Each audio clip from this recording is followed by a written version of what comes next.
The grand piano went silent mid-note. Its last echo trembled through the chandeliered ceiling before dying in the cold air of the mansion's music hall. For a long second, everything stood still. Then, a soft thud. A small body hit the floor. Liam Cole, 10 years old, the billionaire's only son, lay motionless on the marble tiles. His pale fingers were still curled like he was trying to press a final note that never came. The sound of the fallen metronome ticked once, twice, then stopped completely. Liam.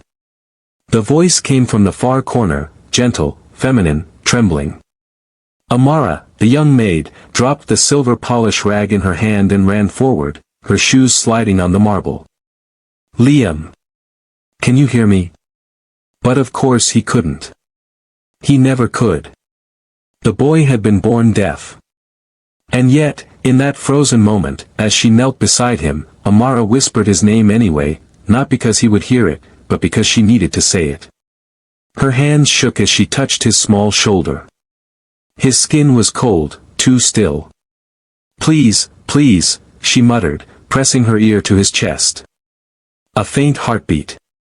Slow. Faint, but there. Then she saw it, something glistening near his ear. At first, she thought it was just sweat. But when she leaned closer, the light caught it, a strange, dark shimmer, half hidden in the curve of his ear canal. Her stomach twisted. It moved. Footsteps thundered from the hallway. What happened? What is this noise? The butler, Mr. Irving, appeared first, face pale beneath his white hair. His gaze darted from Amara's hands to the still boy on the floor. Oh my God, oh my. Call someone. Amara shouted. He collapsed. Irving froze. His voice cracked. You touched him. Amara didn't answer. Her eyes stayed on the boy. Something inside her, that same fierce, aching instinct she had buried years ago, told her not to wait. Don't touch him, the butler barked, but Amara's hand was already moving. She leaned down, her trembling fingers hovering near Liam's ear. Whatever it was, that thing, it shimmered again, twisting slightly as though alive. Amara's breath caught. Lord, help me, she whispered, and gently brushed the side of his head. The moment her fingertip grazed it, Liam's body jolted. Liam. She flinched back, heart pounding. The butler stumbled a step forward, horror in his voice. What did you do? I don't know. He's not breathing right. Before she could finish, the heavy doors burst open. Sebastian Cole, the man whose fortune could buy nearly anything except peace, stood in the doorway, face white, tie half loosened, eyes blazing. What's going on? His voice sliced through the room like glass. What happened to my son? Amara turned, still kneeling. He fell, sir. I tried to, I was just trying to help. Sebastian's gaze fell on his son's limp body, then on Amara's trembling hands. What's that? He demanded. What are you holding? Amara looked down. In her palm, glistening under the chandelier's light, was something small, black, and faintly moving. It pulsed once, weakly, like a living thing gasping for air. The butler stepped back with a hissed breath. Dear God! I didn't hurt him. Amara cried. It was in his ear. I saw it, I just... Get away from him. Sebastian's voice boomed, echoing off the marble. But Amara didn't move. The boy's fingers twitched. A tiny motion, barely noticeable, but real. Amara's breath hitched. He's alive. Sebastian dropped to his knees beside his son. His expensive cufflinks scraped the marble as he turned the boy's face upward. Liam. Son. Liam. No response. Amara pressed her shaking hand to her chest. Sir, please, look. Sebastian snapped at her. Don't speak. You've done enough. The butler hovered near the door, whispering frantically for the guards. And then, amid the chaos, something faint, impossible, broke through the silence. A sound. Barely audible, but there. Sebastian froze. The butler stopped mid-step. Amara's eyes widened. It came again, soft, hoarse, like a bird learning to sing for the first time. A word. Pa. Sebastian's eyes filled with disbelief. Liam. The boy's lips trembled. He blinked, confused, then whispered again. Pa. Tears stung Amara's eyes. He spoke, she whispered. The butler gasped, crossing himself in terror. Sebastian's hands trembled as he cupped his son's face. Liam, say that again. But the boy only looked around in confusion, as though hearing sound for the very first time. The ticking metronome on the piano. The sharp breaths. The whisper of the chandelier's crystals. All those sounds, alive at once. Liam flinched, startled by the world itself. He pressed his small hands to his ears and whimpered. Amara moved closer on instinct. It's okay, sweetheart.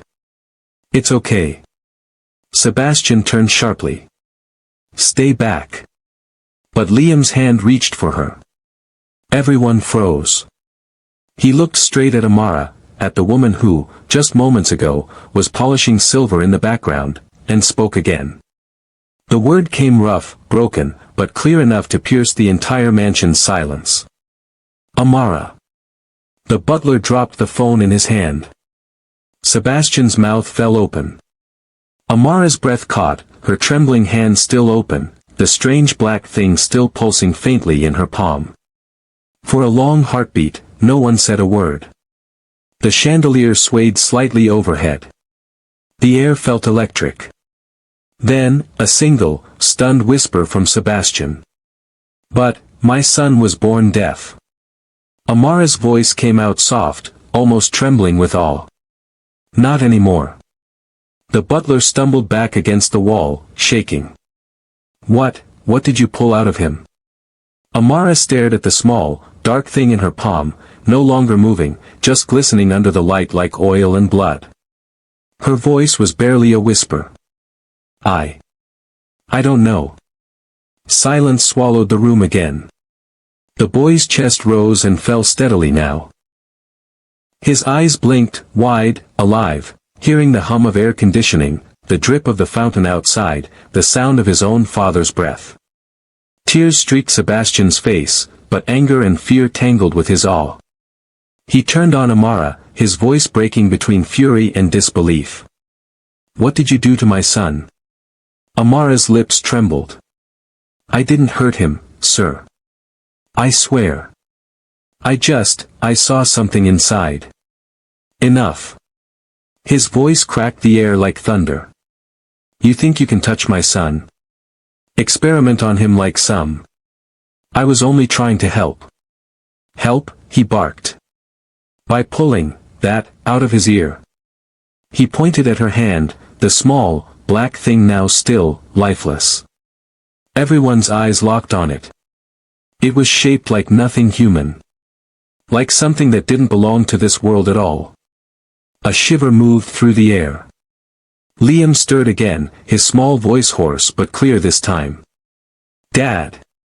Sebastian's world stopped. He looked at his son, at the lips moving, sound carrying. For 10 years, those lips had moved in silence. Now, they carried the one word he prayed to hear since the day the doctor said, he never will. The father's eyes filled with disbelief, terror, and something deeper, a hope he was afraid to believe. He whispered, say it again. Liam's gaze drifted toward Amara. His lips curved slightly. Dad, he said again, louder, steadier, real. Sebastian collapsed back on his heels, staring between the boy and the maid. Amara's eyes filled with tears. Her voice came in a broken whisper. He can hear you now. The butler murmured shakily, impossible. Sebastian's hand trembled as he reached for his son, still glancing at the strange, dark object in Amara's palm. "What did you do?" he repeated. Amara looked down at it, that thing that had no name, and back at the boy now breathing freely, alive, changed. Her answer came softly, more to herself than to anyone else. "I don't know, but it was inside him." No one spoke. The chandelier flickered. The air felt heavy with something unexplainable, like the house itself was holding its breath. Finally, a single line from the butler, trembling, terrified. "Sir, your boy was born deaf." Sebastian turned to him slowly, eyes glistening, disbelief thick in his throat. "I know." The camera tightens on Liam's small face, eyes wide, alive, full of wonder as the world of sound rushes in around him for the first time. Amara's hand still open. The strange object glistening. The silence breaking. And as the shot fades out, a whisper echoes, soft, trembling, impossible. The boy who was born deaf, just spoke. The mansion awoke the next morning in whispers. Servants walked on tiptoe, polishing silver that was already spotless, speaking only through glances. No one mentioned the thing the maid had pulled from the boy's ear. But every corridor carried the same question in the air: what really happened? At sunrise, Sebastian Cole stood alone on the balcony outside his study, the city skyline burning gold beneath him. He wore the same expression that made investors trust him and employees fear him: calm, distant, efficient. On his desk behind him lay a dozen medical reports, a childhood photo, and the crumpled handkerchief he had used the night before when his son first spoke. He had hidden it there like evidence of a dream he was afraid to touch. For years, silence had ruled this house because silence was predictable. Silence didn't argue, didn't fail him, didn't remind him of his wife's last breath. She had died in that very room 10 years ago, her hand reaching for his as doctors shouted orders he couldn't obey fast enough. When they told him the baby was alive but deaf, he'd nodded once, as if deafness were a contract clause he could negotiate later. He tried to fix it the only way he knew, by buying a solution. Surgeons in Geneva, therapists in Dubai, implants, lasers, specialists. He paid for hope like other men bought yachts. Each one failed. By the time Liam turned 6, the doctors had stopped promising. Sebastian stopped praying. He built a world where nothing could remind him of failure: marble, mirrors, perfect order. And inside that perfect order, his son grew up without laughter, without sound. In the eastern wing, the child sat by his window, staring at the fountain below. The water leapt and fell in rhythm, and he watched it like a language he almost understood. He could feel vibrations through the glass when cars passed outside. He pressed his palm there sometimes, pretending the world was speaking to him. He did not remember a mother's voice or a father's lullaby, only faces that moved and then waited for responses he couldn't give. He learned to smile politely, to stay small, to avoid breaking things that made noise. When the doctors had come, they touched him with cold instruments and bright lights. He had learned to fear the word help. The only person who ever looked at him without pity was the new maid. She smiled with her eyes, not her mouth, and her movements were soft, like music he couldn't hear but could almost feel. Amara Johnson lived in a small room tucked behind the laundry corridor, a place that smelled of soap and steam. Every night she scrubbed the day off her hands and whispered the same prayer. "Lord, let me serve with love, even where love is unwanted." She had come to the Cole mansion only 2 months earlier. Before that, life had been a long string of bus rides, job rejections, and hospital bills. Her mother's illness had emptied what little they owned. And worse, Amara still dreamed of her younger sister Nina, gone since she was 12. An infection had stolen Nina's hearing first, then her life. Amara had been 16 then, holding her sister's hand, watching her try to speak one last word she couldn't hear herself say. Since that day, silence frightened Amara more than darkness. She carried Nina's silver hairpin everywhere, a small thing, dull from years of polishing, shaped like a feather. It was all she had left of her. When she first stepped into the mansion, she felt swallowed by its quiet. Even footsteps sounded wrong here, too loud against marble that seemed allergic to warmth. But when she saw Liam sitting on the grand staircase with his toy cars lined in perfect rows, something in her heart tightened. He looked exactly how Nina had looked near the end, still, careful, waiting for a sound that never came. Breakfast was ritual, Sebastian reading the financial news on a tablet, the butler serving in silence, Liam sitting beside him, eyes on the plate. No conversation, only gestures. Sebastian signed mechanically, "Eat." The boy obeyed. Amara stood by the doorway, holding a tray of fruit, invisible by design. When Liam accidentally clinked his spoon too hard against the bowl, the butler flinched, but Amara smiled. Noise, even small noise, meant life. Sebastian noticed the smile and frowned. Later that morning, he called Irving aside. "The new maid, keep her away from my son. He doesn't need distractions." "Yes, sir." But it was already too late. Children recognize safety faster than adults recognize fear. That evening, Amara found Liam in the corridor, sitting on the floor tracing patterns on the marble. He didn't look up when she passed, so she knelt a few steps away and started folding a napkin into a bird.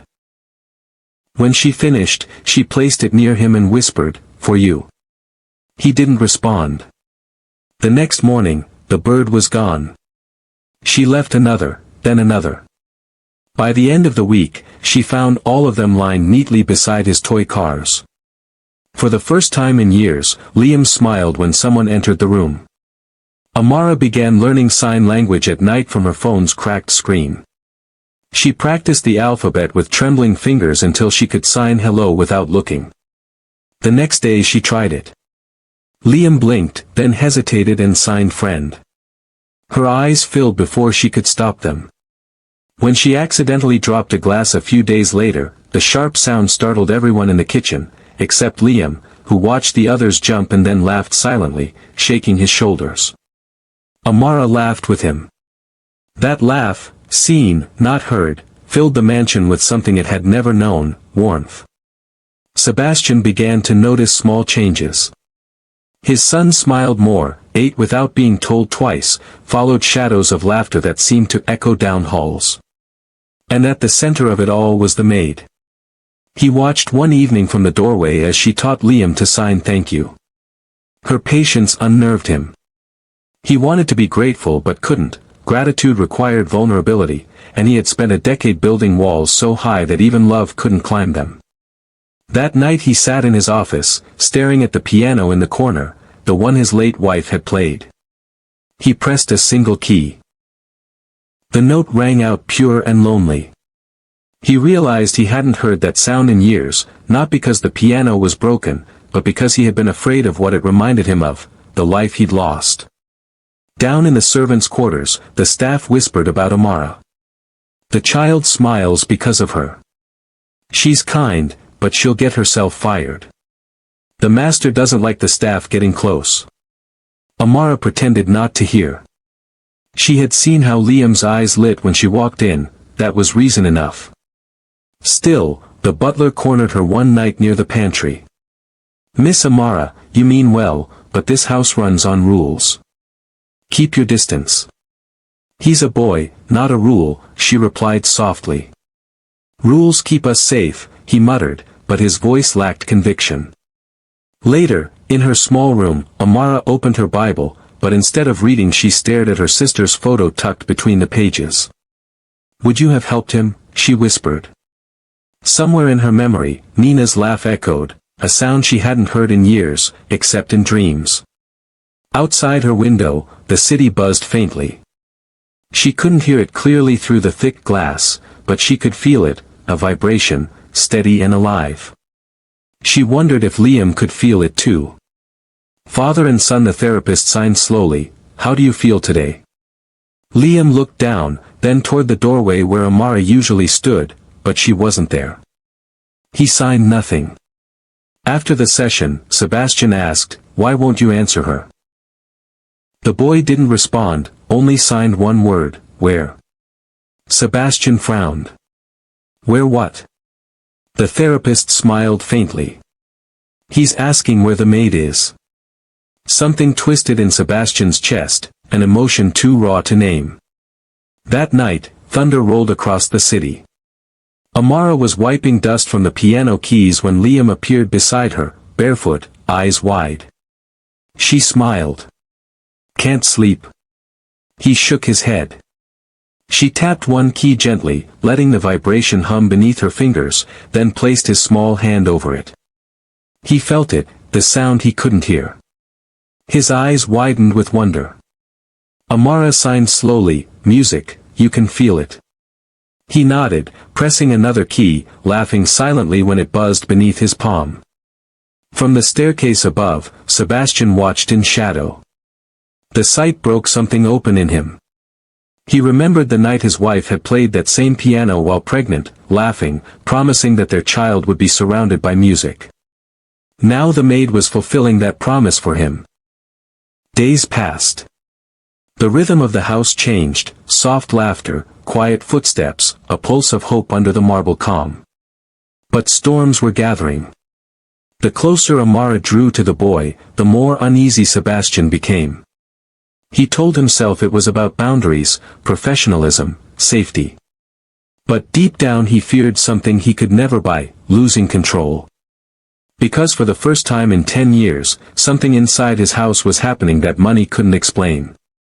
Morning sunlight spilled through the glass atrium, cutting the marble floor into ribbons of gold. Dust drifted like slow snow.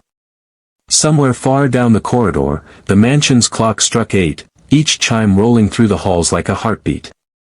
Amara wiped her hands on her apron and paused, listening not with her ears but with her skin. The sound seemed to move through the walls, gentle, alive. It reminded her that the house could still breathe. She began to leave tiny traces of color in the boy's world. A yellow paper crane on the staircase. A blue marble by his window ledge. A note drawn in thick crayon, a smiling sun, the word hello printed beneath it in block letters. At first Liam ignored them. He would step over the gifts, unblinking, as though afraid to want them. But slowly, one morning, a crane had been moved to the piano. Another day, the marble sat in his palm while he watched the fountain outside. That evening, Amara found the paper note tucked under her mop bucket, the word hello circled twice in red pencil. She smiled so hard it hurt. Every night after work, she practiced signs in front of her cracked mirror, friend, smile, thank you, God. Her fingers fumbled, her wrists ached. But when she finally signed good morning smoothly, she laughed to herself and whispered, tomorrow. The next day she tried it. Liam looked up from his toys, curious. Her hands moved slowly, unsure. Good morning. He blinked, then shaped his own small hands, good morning, friend. That single sign felt louder than any word she had ever heard. She covered her mouth, tears brightening her eyes.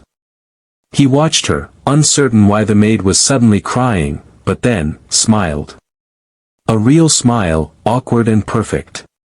From that moment on, silence no longer felt empty. It felt shared. Afternoons became their secret hour.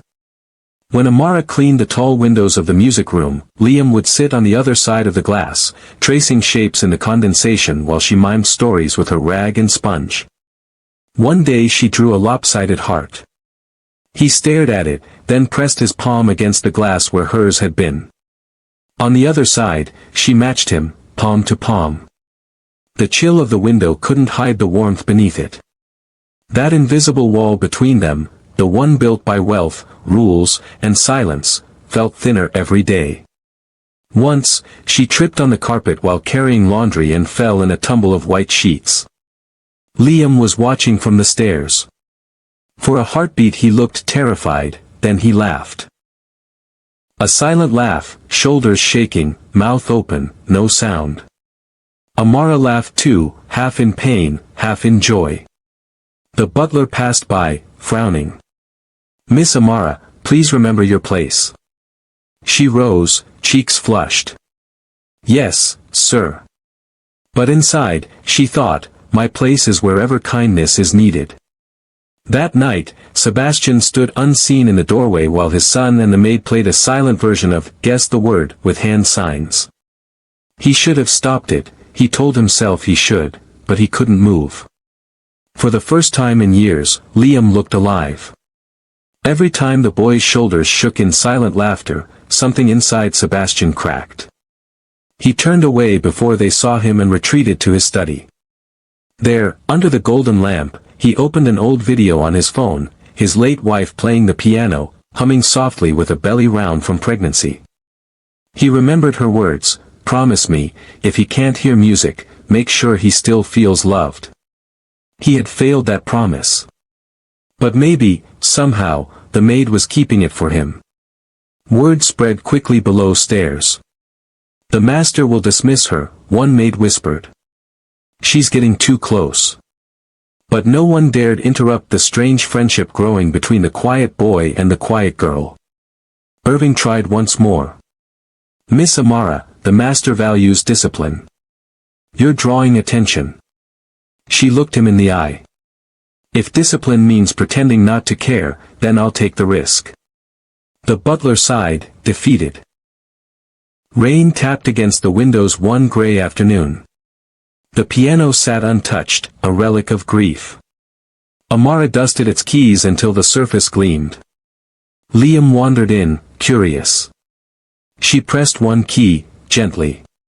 The note vibrated through the air, soft but visible in the way the strings quivered. She placed his small hand over the wood so he could feel it. He blinked, startled by the tremor beneath his palm. She smiled and signed, "Music, you can feel it." He grinned and pressed another key, then another, giggling silently at the rhythm he could touch.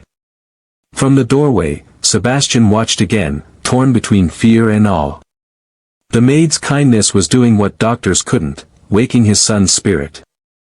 Later that week, Amara found a drawing on her cleaning cart. Two stick figures, one tall, one small, holding a round shape between them, a piano. Underneath, in wobbly letters, the name Amara. She pressed the paper to her chest, whispering, "Thank you, little one." That night she couldn't sleep. She wrote a letter she would never send. "To my sister Nina, there's a boy who smiles again. Maybe you'd like him. Maybe helping him is how I get to hear your laughter once more." One evening Sebastian decided to speak to his son without the therapist's help. He sat across the dinner table, cleared his throat, and said aloud, "Liam." The boy looked up, puzzled by the sudden movement of lips, but heard nothing. Sebastian's chest tightened. Across the room, Amara signed gently, "Your father wants to talk." Liam's eyes softened. He signed back, "Tell him I'm listening." Sebastian watched their hands move, two worlds bridging each other in gestures he didn't understand. He felt, for the first time, like the one who was deaf. Before bed, Amara passed the open doorway of the boy's room and saw him kneeling beside his bed, hands clasped the way she had taught him. He wasn't praying with words, just closing his eyes, breathing slowly, lips moving in rhythm. She leaned against the doorframe, heart full. "Good night, Liam," she whispered, even though he couldn't hear. He looked up and smiled as if somehow he had. The next morning she found him sitting by the fountain, rubbing his ear and frowning. She knelt. "Pain." He nodded. Her heart stuttered. A memory flashed, her sister pressing her ear, wincing, before the fever came. Amara's fingers trembled as she brushed a lock of hair aside. For a split second, in the curve of the boy's ear, she saw something dark glimmering. Too small to name. Too strange to trust her eyes. Liam flinched. She withdrew her hand quickly and forced a smile. "It's nothing," she whispered. But all day, the image haunted her, the shimmer, the faint shadow moving just beneath the skin. That night she knelt by her window again, whispering to the sky. "Lord, if there's pain in that child, show me how to take it away." Lightning flashed across the distant city skyline, followed by a deep rumble she felt in her chest more than heard. Somewhere in the darkness, a door creaked open, the sound of fate taking its first cautious step. Amara didn't yet know it, but the next time she touched the boy's ear, the whole world would change. Rain pressed against the mansion windows in thin silver lines, turning the gardens outside into a blur of green and glass. The air smelled of polish and thunder. Amara moved quietly through the hallway, a folded cloth in one hand, thoughts miles away. She could still see it, the faint shimmer she'd noticed in Liam's ear. For 2 nights she had told herself it was nothing, a trick of light, her imagination, a ghost of old fear. But this morning the boy had come to breakfast pale, rubbing his ear again. In the dining room the butler set down the silver dome over the plates. Sebastian read his tablet, eyes hidden behind reflection. Liam toyed with a strawberry, expression tight. When Amara stepped forward to pour water, the butler whispered, "You look troubled, Miss Amara." "I'm fine," she murmured. But the boy caught her glance. He tapped his ear twice, signing small, urgent words she didn't fully know. Pain. Inside. Her stomach dropped. Later, in the kitchen, she cornered Irving. "Sir," the boy's ear. "I think there's something." The butler raised a hand. "Enough. You know the master's rules. No staff diagnoses. No touching the child. But he's suffering. And you'll suffer worse if you interfere," he snapped, then lowered his voice. "Please, Miss Amara. You're kind, but kindness gets people dismissed here." Dismissed. The word landed heavier than threat, it meant her mother's medicine unpaid, another night hungry. Still, she nodded silently, though every nerve in her body rebelled. That afternoon the storm broke, wind sweeping through the fountain courtyard. Liam sat beneath the veranda, one hand clamped over his ear, tears streaking down his face. Amara ran to him, kneeling in the wet marble. "What's wrong?" she signed. He shook his head violently, "No doctors." Then, trembling, he signed again, "They hurt me." Her breath caught. She remembered her sister, wrists pinned by nurses while she screamed soundless in pain. Amara touched his shoulder gently. "You trust me?" He hesitated, then nodded. She almost promised right then, but the butler's voice cut through the rain. "Miss Amara." She straightened instantly. "Inside," he ordered. "The master will be home soon." As she walked away, she looked back once. Liam sat still in the rain, small hand over his ear, eyes pleading through the downpour. Night crawled slowly. The mansion's hum faded to silence, save for the ticking of the corridor clock. Amara sat on her bed, hair unpinned, the silver feather of her sister's hairpin glinting under the lamp. She whispered, "Nina, what would you do?" Outside, lightning flickered. Memories returned, her sister's fever, the doctor turning them away, her mother's cry. She had promised she would never stand by again. Her reflection in the small mirror looked frightened but resolute. "If I lose this job, I lose it for love's sake," she whispered. She slipped the silver pin into her apron pocket and waited for the mansion to sleep. Near midnight she crept through the corridor. The air was cold, thick with that peculiar hush large houses hold when everyone pretends not to dream. She pushed open Liam's door. The lamp on the bedside table glowed faintly, the boy sat awake, eyes glassy with pain. He looked up, relief flooding his face when he saw her. "It hurts again," he signed weakly. Amara knelt beside the bed. "Let me see," she mouthed. He hesitated, then nodded. She brushed back his hair, the small ear was red, swollen, shining with something that caught the light. A heartbeat seemed to pulse there, tiny but wrong. She felt her hands tremble. "It's okay," she whispered. "I'll be gentle." Her fingers found the silver pin. She sterilized it with the corner of her alcohol rag, her own breath quick and shallow. "Hold still," she said softly. He clutched the bedsheet, eyes wide but trusting.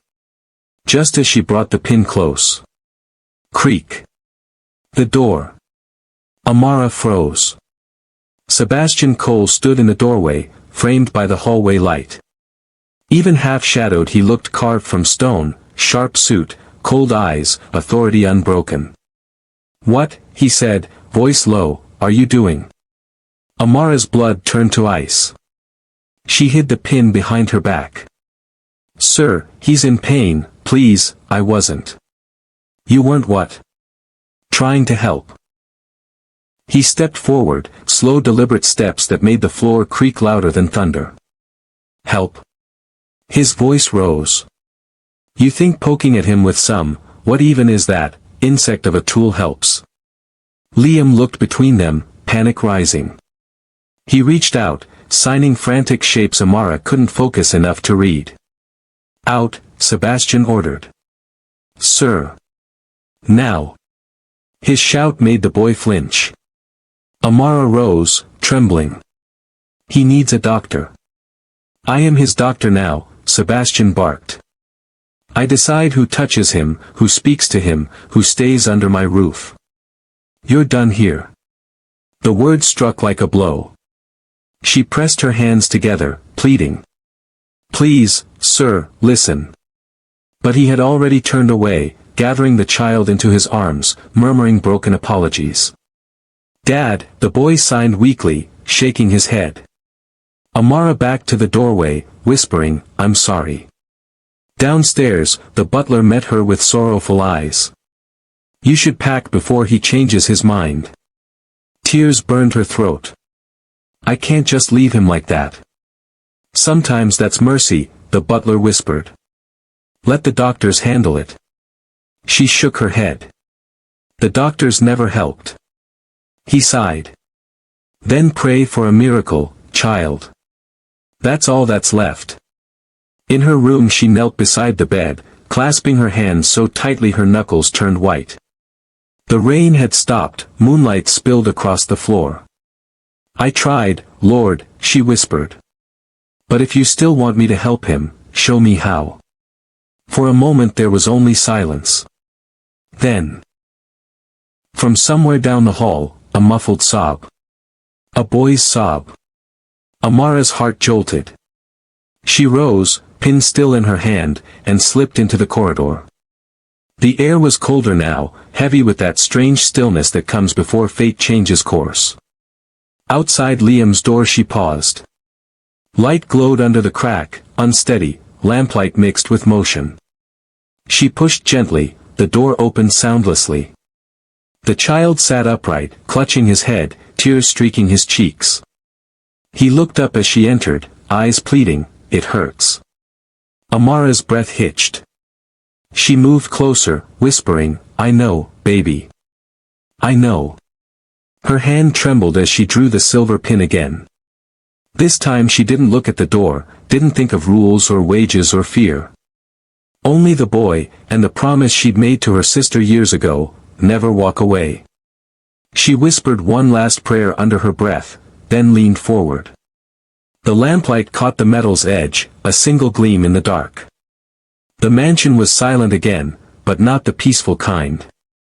It was the silence before lightning strikes, the kind that holds its breath while heaven decides what to do next.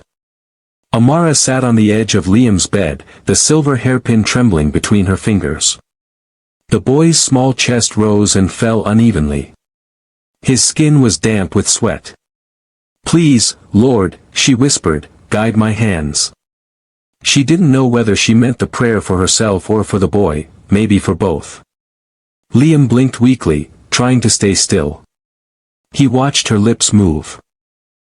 Gentle, rhythmic, like a lullaby he couldn't hear but trusted anyway. Amara brushed his hair aside again. The strange shimmer inside his ear looked darker now, almost alive. It pulsed faintly, as though it had a heartbeat of its own. She swallowed hard. Her hands were slick with fear, but she steadied them. "Just hold on," she whispered. The pin's tip touched skin. A small jolt, not from her hand, but from it. The thing twitched, recoiling deeper. She gasped. No, no, come back. Liam's body convulsed once, violently. Liam. For a heartbeat she almost pulled away. Then something fierce and ancient inside her refused. She pressed again, gently, precisely, until the tip caught something soft and slick. Then she drew it out. A small black coil slid free, glistening under the lamplight, trembling like a living thread before curling lifeless in her palm. It was the size of a teardrop. Dark as oil. And faintly moving. For one terrible second, Liam didn't move. Amara froze, her breath trapped. Liam. Liam. She shook him gently. Nothing. Her heartbeat thundered in her ears. No, no, please don't, please. Then his chest rose. Once. Again. A thin gasp tore from his throat. He shuddered, then went limp. Tears streamed down Amara's cheeks. She pressed her ear to his chest. The heartbeat was faint, but there. Oh, thank you, she whispered. The black coil pulsed once in her palm, faint, like it was breathing. Her stomach turned. She wanted to throw it away but couldn't. Something about it felt connected. Then the air in the room changed. It was subtle at first, a warmth, a hum, a vibration so soft she thought she imagined it. Liam stirred. The lamp flickered once, twice. He opened his eyes. And then, he gasped. His hands flew to his ears as if the world had suddenly shouted. The ticking clock, the hum of electricity, the whisper of Amara's breath, sounds that had never existed for him, crashed all at once. Liam, she whispered. He flinched, staring at her in disbelief. His lips parted, trembling. He heard her voice. Amara froze, realizing what had happened only when tears flooded his eyes. Can you hear me? She asked softly, not daring to move. The boy blinked, lips trembling, and a sound escaped him, broken, rough, but real. Ah! She gasped. Say it again.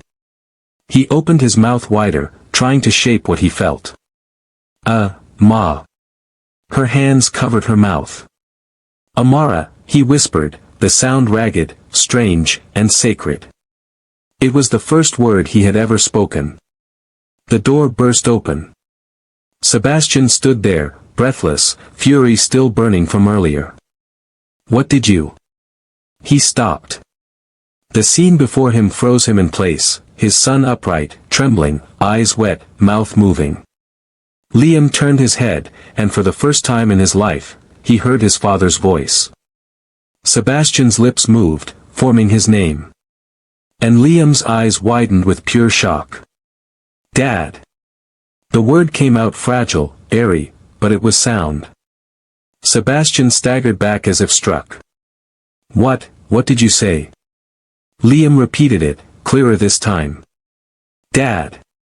Amara rose slowly, tears streaming down her face. He can hear you. For a heartbeat, no one breathed. Then Sebastian stumbled forward, falling to his knees beside his son. He touched his face, his hair, his shoulders, as if afraid he would vanish. How? He whispered. Amara shook her head. I don't know. I just took something out. She opened her hand. In her palm lay the small, black object, pulsing faintly still. Sebastian's eyes widened in horror. What is that? I don't know, she whispered again. But it was inside him. He reached forward instinctively, then hesitated. The thing twitched once and went still. Liam blinked rapidly, clutching his head. Sounds overwhelmed him, the ticking clock, the dripping rain outside, the tremble of voices, the distant hum of the chandelier. Too much, he whimpered, covering his ears. Amara reached for him. It's okay, sweetheart, it's okay. Sebastian's voice broke. Get the doctor, he shouted down the hall. Now. The butler came running, phone already in hand. Amara stayed beside the boy, stroking his back, murmuring soft words. He looked at her again, tears spilling freely. His lips moved. Thank you. The sound was barely audible, but it shattered something deep inside both of them. Amara sobbed openly, clutching his small hands. You don't need to thank me, Liam. You just live. By dawn, the mansion was chaos. The family doctor arrived, a tired man in spectacles and disbelief. He ran every test, every scan, every light and tone. Liam followed sounds, responded, laughed when he heard his own voice echo. The doctor stepped back at last, whispering, "This is impossible." Sebastian demanded explanations, money, science, logic. None came. Finally, the doctor turned to Amara. You said you removed something. She nodded and held out the glass jar where she had sealed it for safety. Inside, the black coil floated like a dead serpent. The doctor frowned. Organic? Metallic? I don't know what this is. He shook his head. Whatever it was, it's gone now. And your son can hear. Sebastian looked between the jar and the boy, lost. Every belief he had ever built his life on, control, science, certainty, shattered in one night. Later, as sunlight broke through the clouds, the mansion filled with sound for the first time in 10 years. Liam laughed, a bright, uneven laugh that made the staff stop what they were doing just to listen. He clapped his hands, amazed by the noise they made. He called for his father again, testing the shape of the word. Sebastian stood by the piano, eyes glistening. He hadn't cried since the day his wife died. But now, tears came freely. He looked at Amara, the girl he had almost fired, and could barely speak. What you've done. She shook her head. It wasn't me. But deep down, he knew better. The butler opened the tall windows, letting in air and birdsong. For the first time in years, the mansion didn't echo with emptiness, it vibrated with life. Liam ran from room to room, laughing at the smallest things, the squeak of shoes, the whisper of wind under the doors, the sound of his own heartbeat pressed against his ear. Amara watched him, hands clasped in silent gratitude.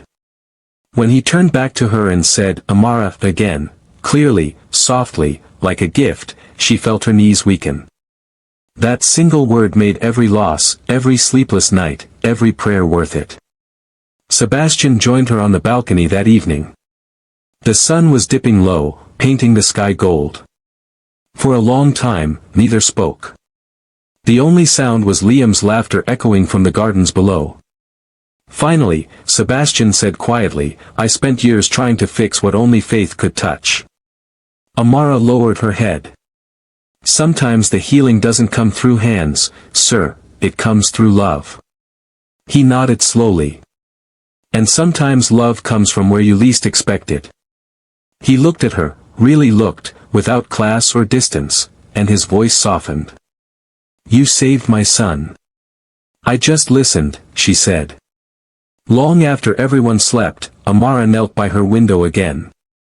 The city murmured outside, alive with sound. She opened her palms in prayer.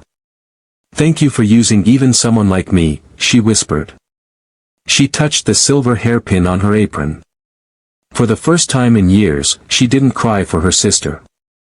Because somehow, through helping Liam, she had heard Nina's laughter again, not in memory, but in spirit.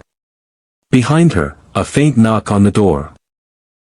Liam peeked in, holding a drawing, her and him beside the piano, sound waves drawn in crayon around them. He whispered, music.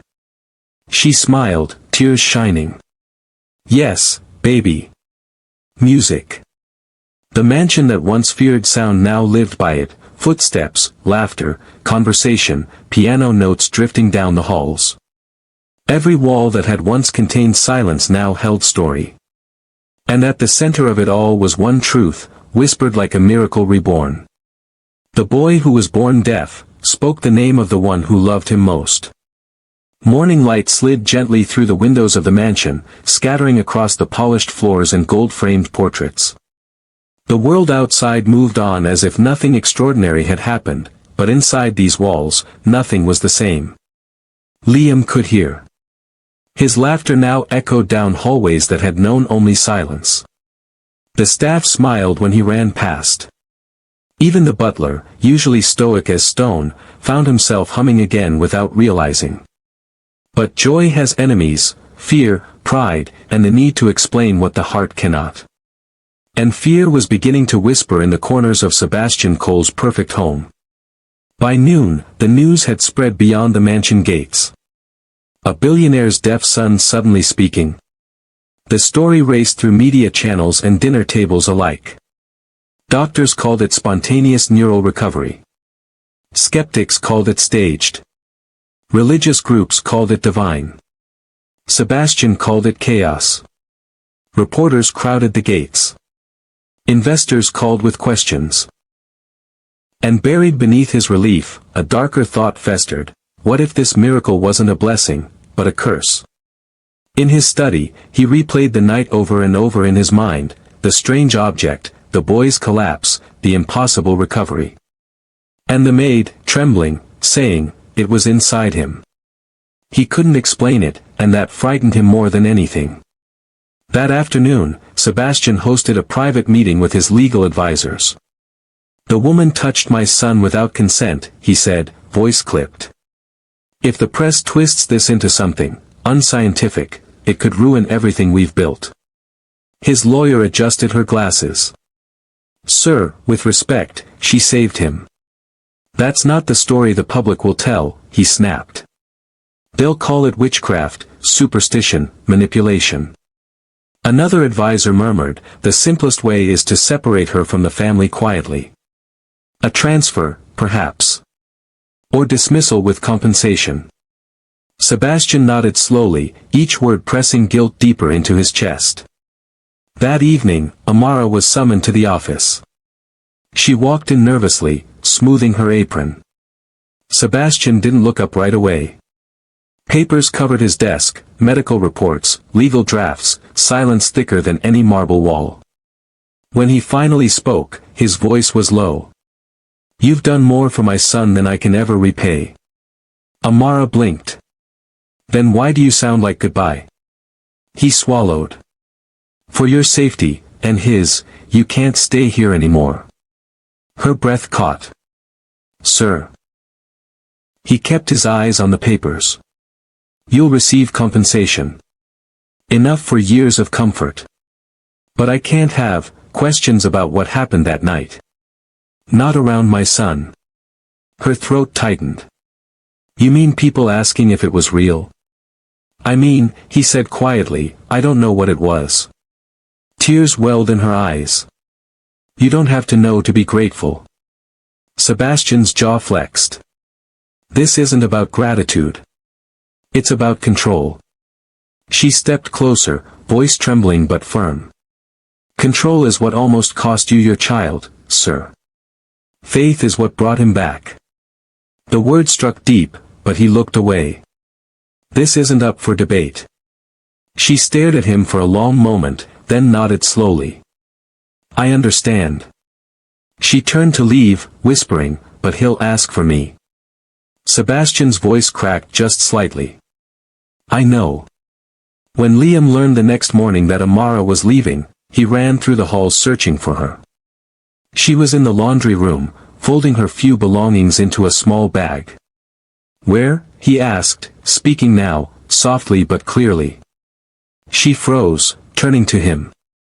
Your father says I have to go, sweetheart. He shook his head, tears filling his eyes. No. You stay. Please. She knelt, cupping his face. You don't need me anymore, Liam. You can hear now. But I want you, he said, voice breaking on the word. Amara felt her resolve crumble. She hugged him tight, whispering, you'll always have me here. She tapped his chest gently, right over his heart. He sniffled, wiping tears. Promise? Promise. The butler appeared at the door, voice soft. Miss Amara, the car's ready. She nodded and stood, forcing a smile. Be good, little one. As she walked away, Liam's small voice echoed down the corridor, trembling but determined. Don't go. She didn't turn around, because if she did, she might not be able to leave at all. Days passed. The laughter faded again. The house felt colder, not silent, but hollow, like music missing its melody. Sebastian noticed it most of all. Liam no longer practiced his words. He sat by the piano but didn't play. At dinner he barely ate. When asked questions, he only whispered, Amara. Sebastian tried everything, tutors, toys, therapists. Nothing worked. One night, while the boy slept, Sebastian found a crayon drawing under his pillow, him, Amara, and the piano.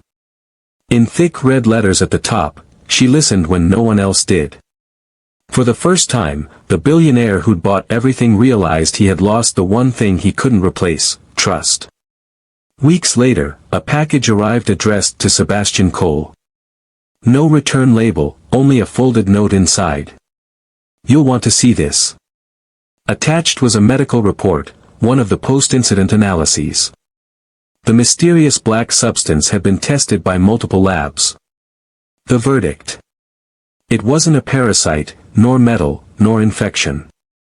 It was composed of rare, dormant nerve tissue, identical to that found in the human inner ear, yet genetically separate. In simple terms, it had grown there, feeding silently for years, blocking every vibration. And when removed, the body's natural hearing function returned. At the bottom of the page, the doctor had written. Without her intervention, your son would have died within weeks. Sebastian sat frozen, reading the words again and again. A wave of shame crashed over him, shame for doubting her, for sending her away, for calling a miracle a mistake. He rose from his chair, heart pounding. Get the car, he ordered. Find her.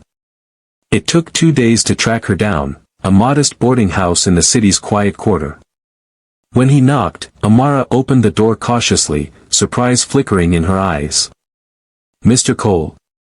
He looked nothing like the man she'd last seen, no arrogance, no armor. Just a father with tears on his face. I was wrong, he said simply. She hesitated. About what? He held out the medical report, crumpled from his shaking hands. You didn't just save his hearing. You saved his life. Her eyes filled slowly. I didn't need proof, sir. I saw it in his smile. Sebastian laughed softly, the first genuine laugh in years. I deserve that. He stepped closer, voice breaking. Please, come home. He asks for you every night. Amara shook her head gently. Home. That's your mansion, not mine. He met her gaze. Then let me make it yours too.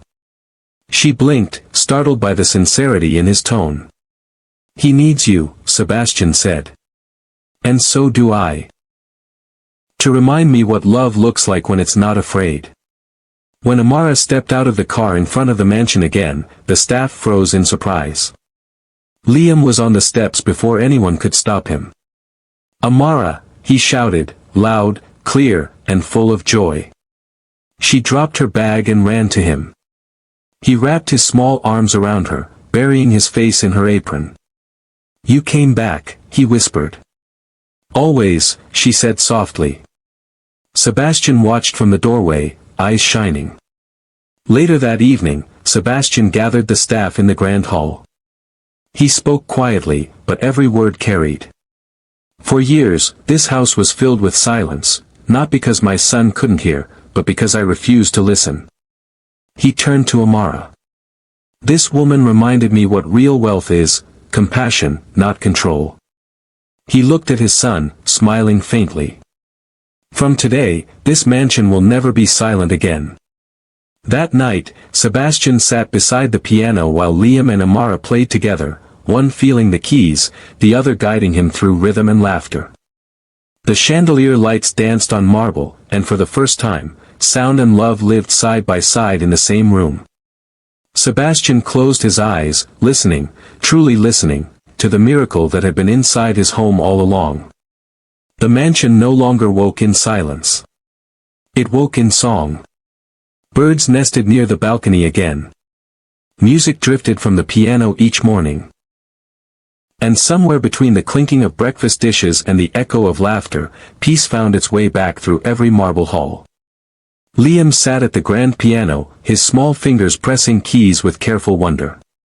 Each note that rang out still made him giggle softly, the sound still new enough to feel like magic.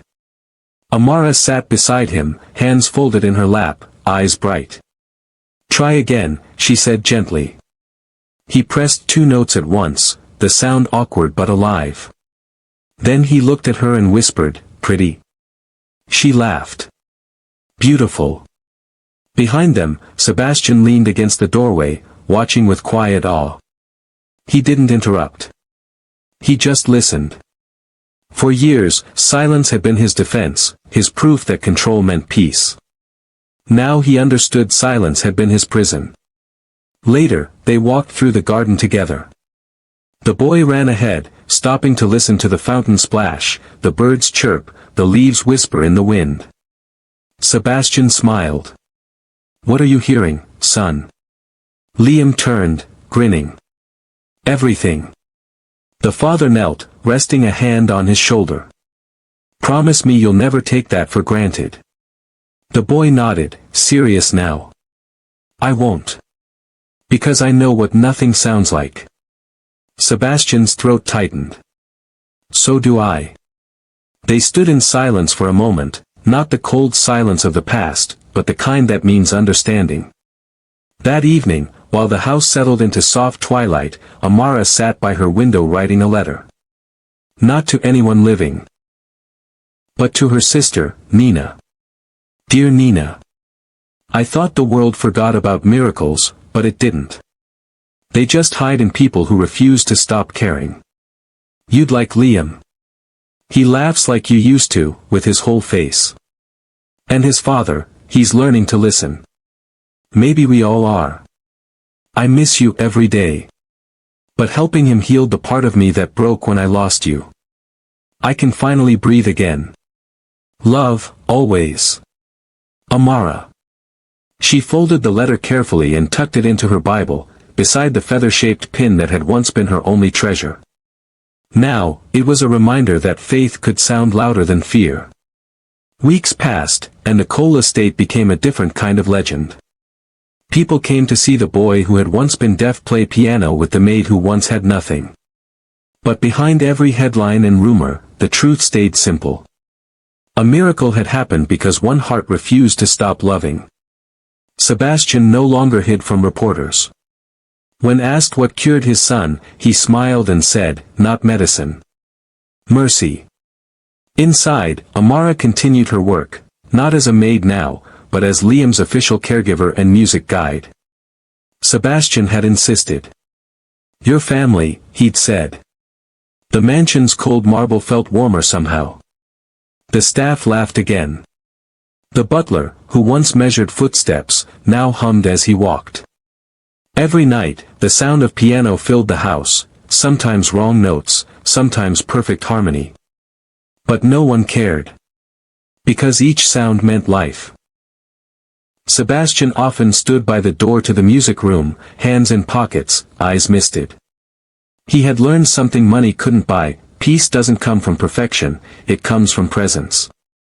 One evening, Amara and Liam played a slow, trembling melody on the piano together, the song his mother used to hum before he was born. Sebastian listened from the doorway. When the last note faded, Amara whispered, "Do you hear that?" Liam cocked his head. "Hear what?" "The quiet. It's not empty anymore." He smiled. "It sounds happy." Amara nodded. "Yes. That's what healing sounds like." Sebastian stepped closer, voice soft. "And what does love sound like, Liam?" The boy grinned. Like her name. Amara blinked, tears spilling before she could stop them. The camera pans across the mansion, once a place of echoes, now alive with laughter, light, and song. Amara's voice drifts softly over the image, not narration, but the kind of thought someone might whisper when they finally understand everything. Dear viewers, maybe you've lost something too. Maybe silence has lived too long in your heart. But miracles don't always look like light from the sky. Sometimes they look like forgiveness. Sometimes they sound like a child's first word. The piano plays faintly in the background. So if life ever feels too quiet, listen closer. You might hear love trying to speak again. The camera lingers on the family gathered by the piano, the father smiling, the maid laughing, the boy playing. Outside, the evening light turns gold. A final line fades in on screen, glowing softly against the music. The mansion that once feared sound, now lived because of it. And then, silence. Not empty. Not cold. Just peaceful. The house that heard again.